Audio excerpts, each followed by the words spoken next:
Halo guys, kembali lagi sama aku Agnes dan rekanku Alvina. Hari ini kita mau membahas tentang life crisis yang menimpaku nih guys. Tuh. Ada yang bernasib sama nggak ya? Kayaknya pada mayoritas ya sama habis lulus mau apa, ngelanjutin Iya, apa betul. gitu Mbak Agnes. Kemarin tentang mau lanjut S2 atau profesi atau nikah gitu ya. Tapi kita nggak bahas nikah ya guys. Oke, let's get back to our topics. Jadi Alright. Alvina kan sekarang lagi kuliah profesi. Kita mau tanya-tanya, kenapa sih Noi lebih milih profesi ketimbang S2? Oke, nah sebenarnya nggak ada yang lebih baik ya di antara keduanya itu. Aku ngerasa kalau every choice is already good based on kita siap atau enggak ngadepi choice itu. Selepas aku kuliah gizi, diploma 4 gizi, aku ngerasa kalau ilmuku perlu di-upgrade dalam aspek praktek gitu. Karena memang kemarin praktikku di rumah sakit itu durasinya 3-4 bulan dan di sana aku ngerasa kalau masih ada barrier atau ada batasan. Kalau anak diploma 4 itu batasannya sampai ke pasien edukasi aja. Tapi kita nggak sampai ya intervensi langsung. Nah makanya tuh kayak timbul keresahan. Aku tuh pengen nggak ya ngelanjutin spesifik itu gitu. Setelah aku cari-cari emang cara biar lebih spesifik ngertiin gizi itu ternyata salah satunya dari profesi gitu. Iya. Karena dia offer many programs yang dimana kita bener-bener dimatengin nih dalam 1 tahun nanti gitu. Dari di lahan-lahan biar lebih tahu secara dalam. Nah itu menurutku lanjutan ya guys cara kita. Oke, gitu ya guys ya. Itu pertimbangannya Alvina kenapa dia milih profesi. At the other side, selain profesi, S2, nikah, kalian bisa kerja loh. Iya Ya, nggak? betul. Temenku banyak yang kerja. Temanku juga banyak yang kerja karena setelah mereka update STR atau surat tanda registrasi itu mereka fokus ke tempat-tempat yang lahan butuh ahli gizi, puskesmas contohnya, terus rumah sakit. Terus ada juga yang bidangnya di institusi, jadi quality control gitu. Iya. Dia juga ada yang di catering sehat sebagai nutritionist. Itu menurutku banyak banget ya aspeknya ya kalau kerja ya. Kalau Mbak Agnes sendiri? Kalau aku sih, ya itu sih aku kerja, cuman kerjaku itu nggak linear sama jurusanku, and it's okay menurutku ya. Yes, benar. Karena setelah kita keluar dari kuliah tuh ternyata tuh dunia luar tuh luas banget, ya nggak sih? Kayak ya kan kamu bisanya apa gitu loh. Ya. What prospect that do you have that you can offer to your company kayak gitu. Nah guys, ngomongin tentang kerjaan nih, mau nggak kalian kuhadirkan narasumber yang mungkin kerjanya di catering gizi, catering tambang, atau quality control perusahaan makanan FMCG? Komen ya, jangan lupa. Yes. Oke, terus kalau menurutmu ya profesi itu apa sih Noi? Enak gak enaknya profesi? Jadi profesi itu secara tadi aku bilang ya kenapa alasanku ikut profesi. Tapi sebelum enak nggak enaknya aku bakal jelasin. Aku tahu bakal ada nggak enaknya gitu ya. Tapi at the end of the day setelah aku jalanin semuanya ternyata nggak enaknya itu adalah menuju ke perkembangan diriku sendiri gitu. Jadi kayak I face many uncomfortability, ada hal-hal yang nggak aku nyaman seperti ngerantau, bertemu orang-orang baru. Itu sebenarnya one of something challenging for me. Kayak aku harus ngenalin sifat dia, terus kemudian Dia? Siapa tuh? doi teman-teman. Hai teman-temanku yang lagi nonton profesi, makasih banget ya udah ngajarin adaptasi. Terus ternyata setelah aku ngalamin suka dukanya itu pasti ada. Nah kalau sukanya memang aku banyak belajar. Oh this is the real case. Contohnya aku ngerti bahwa seorang pasien itu butuh dimonitoring setiap kali makan selama 3 hari. Dan mereka itu ternyata in touch sama kita. Cara kita bangun komunikasi yang baik.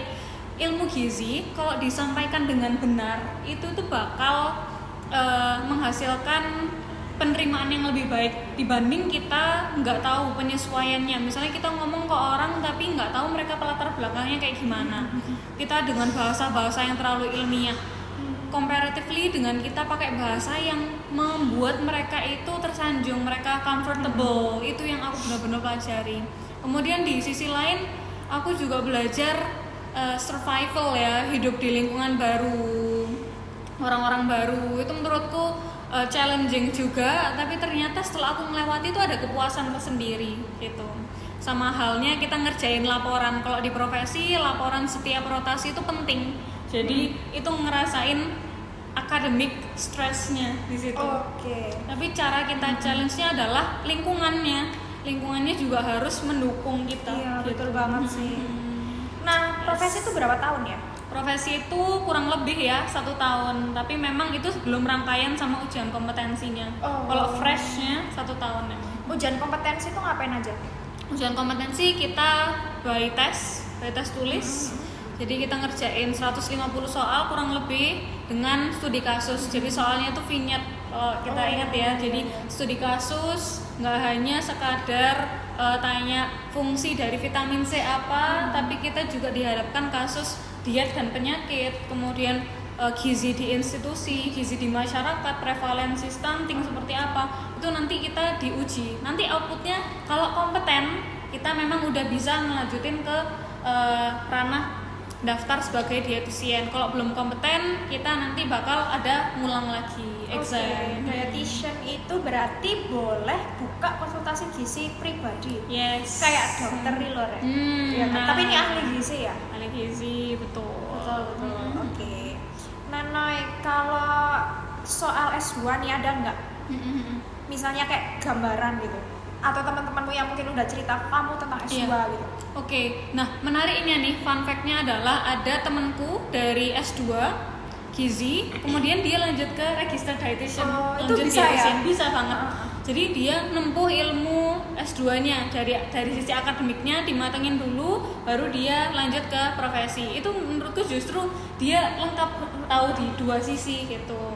Cuman teman-temanku yang S2 ceritanya mereka kurang lebih enjoy untuk reading jurnal, artikel. Iya, betul Cuman banget, challengingnya adalah di analisisnya mungkin ya, itu kan pasti ditantang untuk secara akademik itu kita ngerti dari artikel-artikel ilmiah gitu. Iya, Kalau dari iya. Mbak Agnes, Aku sih juga rencananya ingin cari beasiswa gitu kan. Every beasiswa aku cobain gitu kan, mau cari S2. Tapi sepertinya sih yang bikin aku tertarik S2 adalah yang pertama aku ingin berkarir di dunia pendidikan gitu ya. Aku ingin menjadi pengajar. Aku ingin di akademis gitu ya. Lapangan akademis gitu kan. Yes. Kalau Alvina kan di praktiknya, praktisinya. Kalau aku ada akademis, Alvina praktisinya. Gitu guys bedanya. S2 gizi itu nanti banyak kok prospek kerjanya ya. Kalau misalnya kamu ambil profesi kan udah jelas nih prospek kerjanya pasti ke klinik. Bisa aja di rumah sakit juga, bisa aja di rumah-rumah catering kasih konsultasi ke klien kayak gitu kan. Banyak juga kok prospeknya. Kalau S2 gizi itu bisa jadi peneliti, bisa jadi dosen, itu yang paling banyak dan aku pingin. Terus bisa jadi apa lagi ya, kayak misalnya kamu di lembaga swadaya masyarakat kayak gitu kan, bisa ngasih edukasi ke rumah-rumah warga atau ke puskesmas kayak gitu-gitu ya kan. Nah gitu guys, kalau dari Alvina nih, apakah kalau di S2 kan kita tahu lah ya, kita pasti akan ada tesis, dan biasanya tesis itu tuh gimana ya, burdennya tuh lumayan gede gitu kan daripada skripsi. Karena biasanya harus diupload ke Sintas Scopus, whatever is that called. Ya kayak gitu. Kalau di profesi apakah ada semacam itu? Nah ini menarik ya, kalau tadi S2 outputnya kan nanti upload Scopus dari hasil tesisnya. Kalau di profesi itu kita ada rangkaian. Kalau aku jabarin, pertama kalau yang lulusan D4 dia wajib ikut matrikulasi atau penyetaraan. Nah itu pengayaan, kita penjembatani untuk setara dengan S1. Karena memang ada materi-materi dari D4 yang nggak ada gitu dibanding S1.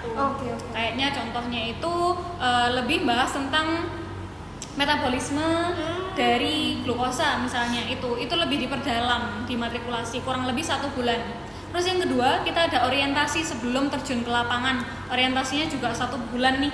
Nah, isinya apa? Kita juga bakal dibekali tentang formulasi, gimana cara menerapkan formula ke masyarakat, ke klinik. Nah, gitu. Terus yang ketiga, kita lanjut ke rotasi. Jadi rotasi itu ada perputaran ya, kalau istilahnya kita internship. Ada internship rotasi gizi masyarakat itu di puskesmas, kemudian rotasi manajemen penyelenggaraan makan itu kita ada di catering, terus yang di rumah sakit ada di rumah sakit pastinya, terus rotasi yang terakhir nih teman-teman di rumah sakit juga di rotasi gizi klinik. Nah itu nanti yang juga waktunya lumayan lama ya. Untuk waktu-waktunya rotasi gizi masyarakat 2 bulan, gizi institusi 1 bulan, gizi rumah sakitnya itu aku total 6 bulan lah kurang lebih. Jadi total 1 tahun ya. Itu bener-bener dimantepin prakteknya di situ. Nah, terus tugas akhirnya apa? Kalau S2 itu di bidang tesis, kalau aku di bidang formulasi. Sesuai sama program studi di pendidikan tinggi masing-masing. Kalau di Malang, Poltekkes Malang itu tugas akhirnya adalah formulasi. Gimana kita secara intervensi itu punya ada produk yang bisa membantu untuk dari aspek gizi intervensinya. Contohnya aku bikin dimsum untuk stunting, untuk baduta yang memiliki resiko stunting. Dimsumnya tinggi protein gitu, kemudian dia tinggi makanan lokal yang bisa diakses gitu sih. Emang rangkaiannya setahun tapi cukup lumayan padat ya. Aku S2 berapa tahun mbak? Kalau tesis aku juga belum seberapa tahu ya guys ya. Tapi karena kan juga belum masuk S2 kan. Aku masih cari LOA dan beasiswa gitu kan. Doain ya, amin. Nah kalau setahuku ya tesis itu di awal-awal kita masuk itu tuh ada interview masuk ke S2 itu dari kampusnya, di interview, dan itu pertanyaannya kamu tuh udah harus ada gitu loh planning tesismu tuh mau ngapain kayak gitu. Dan itu tuh nggak tahu ya, dari cerita-cerita teman-temanku itu tuh bakalan mempengaruhi kamu pas waktu interview itu bakalan masuk nggak gitu ke program S2 itu. Tapi katanya juga sih nggak apa-apa gitu kalau waktu interview kamu kepikirannya nih misalnya mau intervensi ke stunting gitu kan, pas waktu interview terus di tengah jalan kamu bakalan berubah gitu, mau formulasi aja deh kayak gitu. Itu tuh juga nggak apa-apa gitu loh. Jadi nggak saklek dari itu tuh harus sama terus gitu kan, karena kan sekolahnya S2 itu kan kebanyakan cuman 1,5 tahun sampai 2 tahun aja gitu kan, dan bakalan banyak banget something new yang kita pelajari di S2 itu yang bakalan bikin kita mungkin tertarik sama hal baru gitu kan. Ya gitu sih Noi. Nah itu ngomong tentang tugas akhirnya dan durasinya ya. Kalau dari segi biaya nih, teman-teman juga pasti banyak yang tanya-tanya ya. Guys, I will start from profesi, jadi biar nggak kaget juga. Profesi itu sebenarnya 1 semester itu 8,5 juta. Itu sesuai tempat masing-masing ya. Kalau di daerahku itu apa? UKT atau UKT. Ada uang gedung nggak? Uang gedung nggak ada. Jadi karena kita memang di lahan, jadi nggak menggunakan kampus secara utuh, kita di lahan untuk biayanya 8,5. Terus itu belum include sama biaya transportasi, kita nanti ngekosnya, biaya cetak laporan, karena laporannya totalnya mungkin teman-teman yang nge-follow aku di IG tahu laporannya seberapa gitu. Jadi ada biaya-biaya tambahan yang harus teman-teman sediain gitu. Kalau di S2 variatif ya, tergantung univnya juga, and it's quite expensive. Kayak lebih dari 10 juta nggak sih? Kebanyakan kayak 10 sampai 20 juta gitu loh uang gedungnya tok, atau bahkan 10 sampai 25 juta ya. Itu uang gedungnya tok. Kalau UKT itu mungkin bisa dari 5 juta sampai 20 juta. Ini mungkin ya guys, karena itu tuh bakalan tergantung univnya gitu loh. Kayak kamu ambil di UB, Universitas Berduit, atau di UI atau di UGM kayak gitu kan, beda ya pasti ya kayak gitu sih.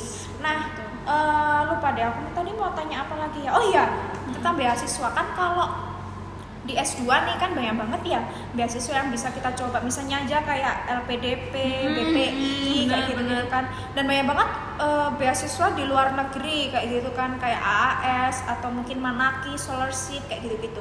Kalau di mana namanya Profesi apakah juga ada Kak? Beasiswa? Nah, kita nggak ada beasiswa, jadi Oh. proses masuknya itu melalui seleksi yang udah ditentuin. Berarti gitu. self fund semua. Self funded semua. Seleksinya tuh ya kayak ini ya teman-teman ya, kita tes pengetahuan, tes kesehatan, tes psikotes, baru dinyatakan kalau lulus itu udah melalui semua.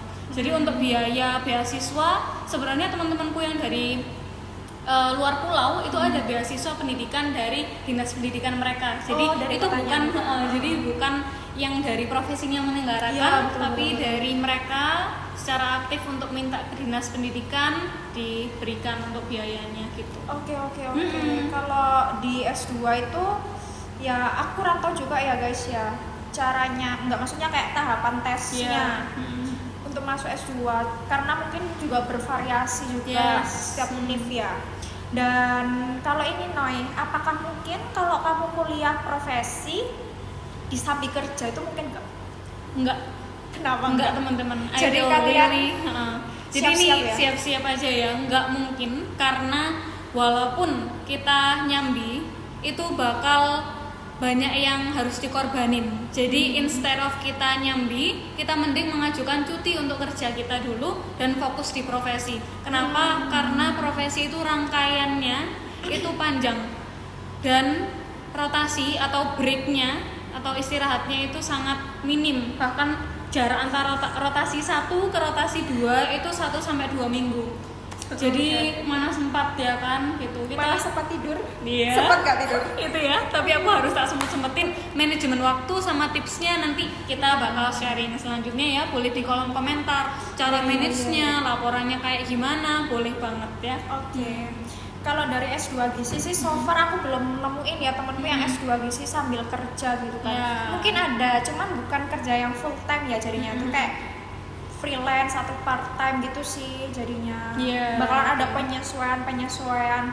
Tapi ya itu semua tergantung sama prioritas kita nggak sih? Iya, benar. Prioritasmu buat apa kayak gitu? Prioritas, betul. Dan kita gimana cara manage waktunya memang. Itu semua aku kembalikan ke teman-teman. Tadi kita informasi terkait biaya, mungkin terkait S2 kita bisa lebih cek ke univ masing-masing ya, websitenya, profesi juga gitu. Di Indonesia ada 9 perguruan tinggi negeri yang buka profesi. Jadi teman-teman bisa pilih, oh aku lebih dekat ke area ini. Nah, atau aku bisa lebih cocok ke pendidikan profesi yang ini. Itu nggak apa-apa, tapi yang penting outputnya adalah dietitian. Iya betul. Niat gitu aja. Oh iya guys, satu lagi kalau mau masuk S2 itu tuh juga biasanya tuh ada kayak pengayaan gitu loh. Dan kalian juga nggak harus kok linear masuk, misalnya kalian di 4 gizi gitu kan, masuknya harus S2 gizi itu sebenarnya tuh enggak gitu kan. Bisa aja kalian tuh masuk public health kayak gitu.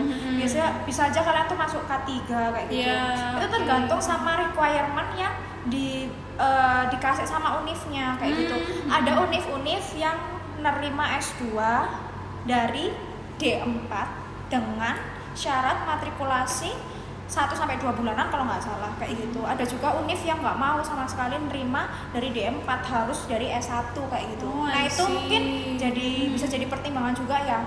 Nah univ-univ yang selama ini aku tahu bisa D4 ke S2 ya, itu UI, UGM, UNER, UNS, UMY bisa nggak ya? Muhammadiyah Yogyakarta. Iya, tapi salah, bukan deh kayaknya. Iya, nanti mungkin kita nih ya. Kalian cek sendiri ya, guys. Oke. Itu ada kok semua, ada di website kampusnya. Misalnya kalian nge-share sama UNER gitu ya, kalian bisa cek di websitenya UNER kayak gitu. Oke guys, mungkin itu dulu. Alvina mungkin ada tambahan? Iya, jadi intinya kita menyediakan pilihan dari antara praktisi sama akademisi. Betul. Tapi yang penting teman-teman itu tergantung ke teman-teman masing-masing ya, gitu. Ya, itu guys dari aku dan Alvina sore ini, semoga bermanfaat dan bisa menjadi pertimbangan kalian untuk menentukan masa depan kalian ya. Yes. Terima kasih.